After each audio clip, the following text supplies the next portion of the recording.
Now are we saying then, here's another, that singular event, someone not showing up Yes. with you, and I made a call on Monday to make Yeah. sure someone would be there, Yeah. and double check. Yes. Is somehow I don't know, an inner reflection or projection Yeah, from the first 7 years of my life. Yes. Because it's not the event. And it's not what you That's told yourself about the event. What's coming up to be cleared is an emotional signature, right? So what were you feeling in the moment that it happened?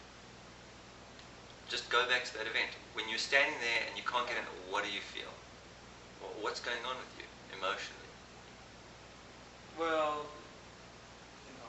there was anger, but there was also the feeling of being treated unfair. Okay, now Whatever what's that feeling but is. what is that? What's underneath that? It was more grief. Uh-huh. It was just a deep sadness. Right. This isn't right. This Right. isn't how it's. So the memory that's being transformed, or the memory that you're integrating in that moment that's coming up, is the feeling. It's not the event. It's not the story you're telling yourself. Like the feeling that I'm being treated unfairly. That's not the memory. The memory is actually the feeling underneath. What is that feeling? Right. Which is anger or annoyance or whatever it was for you, and underneath that a sadness, right? And the way that can be imprinted is in many number of ways. It can be imprinted in your childhood. Imprinted by experience. By an experience you had in your childhood. Okay. You see, what's hard for us to see from a time-based paradigm, from a mental body, the mental body, there's certain things that the mental body cannot grasp.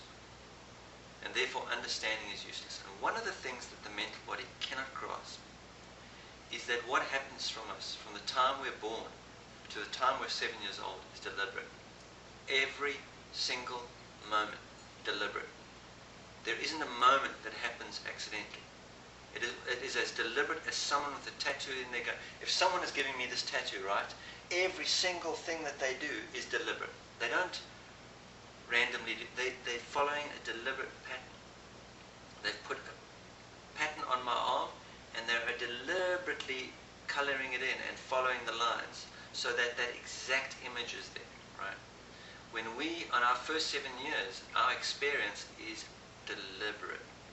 It's whatever the whole of the universe conspires through our parents, our environment, the weather circumstances, what music is on the radio.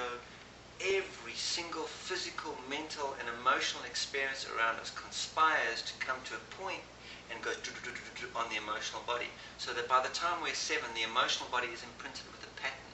And that pattern is what we call karma. That's what karma is, or consequences. Consequences, or what our life purpose, our life lessons, what we've come here, what aspects of growth we've come to deal with in the feeling body.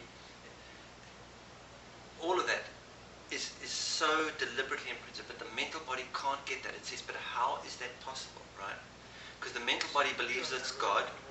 The mental body believes it's God in this world. This is where we've come. We've come through an age in which the mental body has ordained itself God. The males run religion, the males run politics, the males run the world. People say thought creates, which means they believe that the mental body is God.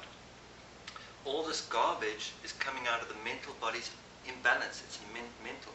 And the thing about the mental body is it cannot even begin to comprehend what's really going on. It can't hold it because the mental body only works linear. It has to have one thing after another. It has to have a beginning and an ending to everything. It can't comprehend that there is no beginning, there is no ending, and that the entire universe is connected in such an intimate way that nothing ever happens out of place. We just think it does. Even beyond the first 7 years? Even beyond the first 7 years, it unfolds, unfolds, unfolds.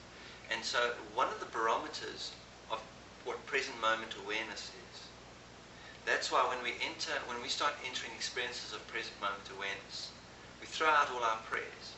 There's no praying left. All you can say is thank you. Because you can see how divinely everything is orchestrated for our highest benefit. You mean prayers for wanting? Yeah, prayers for wanting it to be different. Okay. I mean, this is what, for example, this thing about The Secret. you can have anything you want, you can make anything happen. That comes from only a being would want to do that who cannot see how perfect it is. Only a being who's not present would want to impact each moment.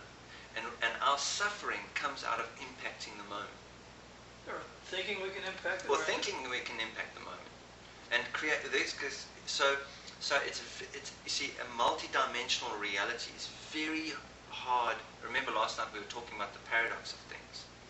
Right. And there is a continual paradox in being in this world of the person I see myself to be, the person you see me to be. They're not the same, right? And I'm going like, no, but I don't see myself this way, and you, right? And the person Well, I you're see. a projection of my emotional. Well, whatever. No.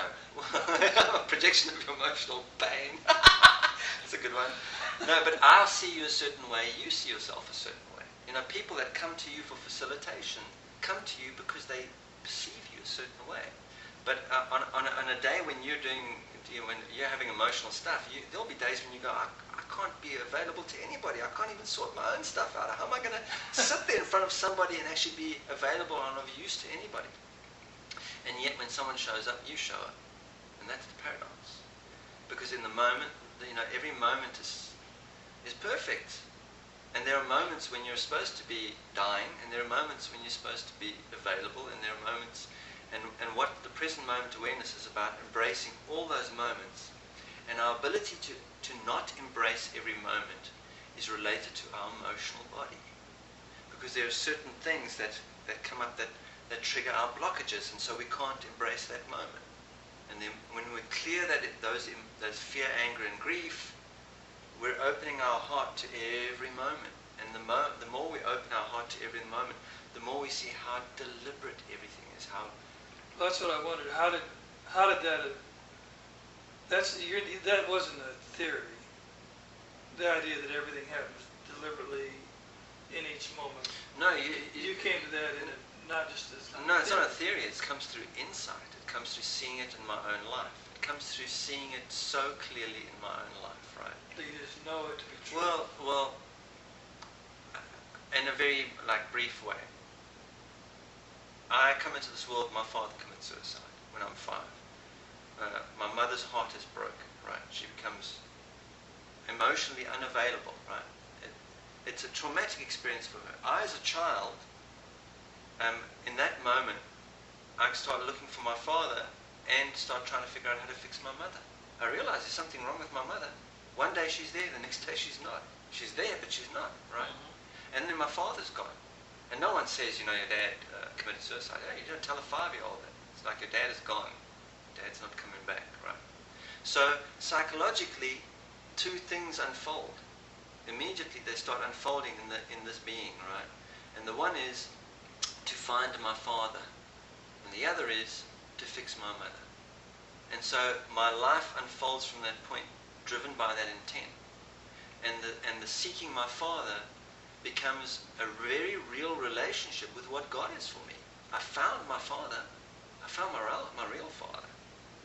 I don't need any earth father. I got a real one, right? My vibrational, father. And for me, I don't have a big relationship with that, but I have a real one. And that real one came out of seeking my father. And then I go around searching for a way to fix my mother. I become curious about the human experience and how to, really find a way to fix the presence process. The presence process came out of a child trying to fix their mother. Of course, when I realize that, then I use it on myself, and I let go of all of it. Now, can I go back and say that my father's death and my mother's trauma that she went through wasn't supposed to happen? Because if I say that, what I'm going to say is all the wonderful aspects of my experience that have come out of those 2 events shouldn't have happened.